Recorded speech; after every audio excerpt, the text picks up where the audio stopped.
சத்தியவாசனின் மைந்தனே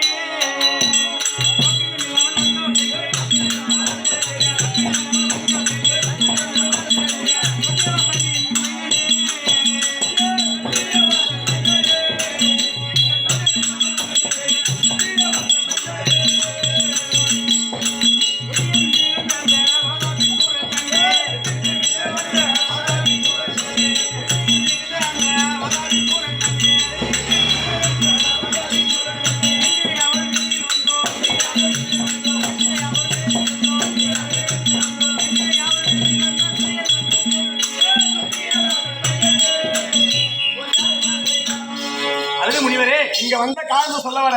ஆமா, படை கூட்டி வந்திருக்கீங்க. ஆமா, எதுக்கு வந்து காரணம் சொல்ல வர. ஆமா, அந்த ரத்னபுரத்தை ஆண்டு வரக்கூடிய வாதாபிசூரனை கொல்வதற்காக படையை கூட்டி வந்து அமைந்திருக்கிறோம். அங்கேபாலா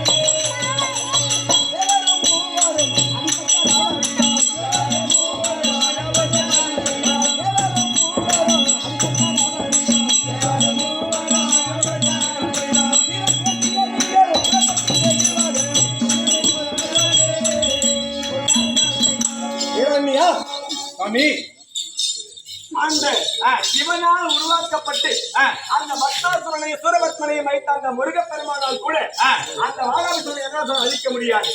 அப்படி இருக்க சிவன் நாராயண மூர்த்தியாகட்டும், அந்த முக்கந்தாரியாக சிவனாகட்டும், இந்த படைக்கும் கத்தனாகிய அயனாகிய பிரம்மனாகட்டும், எப்படிப்பட்ட மும்மூர்த்திகளாகட்டும், 33 தேவர்களாகட்டும், ரிஷிகளாகட்டும், யாராலும் அந்த சூரனை அழிக்க முடியாது. அப்படிப்பட்ட வரத்தை பெற்றிருக்கிறார். அப்படி இருக்க ஒரு மனிதனாக பிறந்த நீ அந்த சூரனை அழிப்பது என்று சாத்தியமா? உன்னால் முடியுமா? சும்மா வீணா வீரத்தை பேசிட்டு நான் தான் ஊர்ல வீரம் சொல்லிட்டு கிளம்பிட்டு நியாயமா தர்மமா? அதுவே முடிவரே சொல்லு.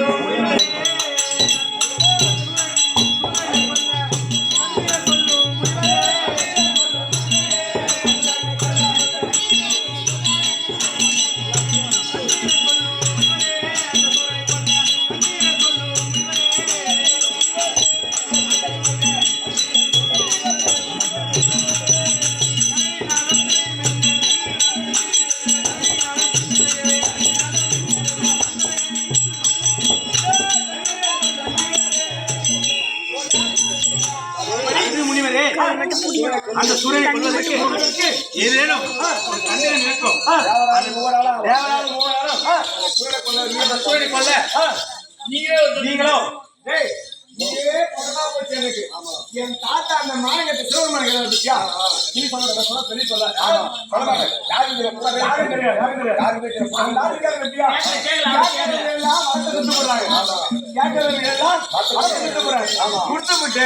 நாம போயிட்டு அதை பத்தி பேச போனா நீயே ஒரு வயசு சொல்லு, நீயே ஒரு வயசு சொல்லு. அன்னைக்கு அது மாதிரிதான் வரவாங்க போகும்போதே போய் தாத்தா கிட்ட சொன்ன யாருக்கிட்ட அவரு என்ன பண்ணாரு, நீ ஒரு வயசு சொல்லு.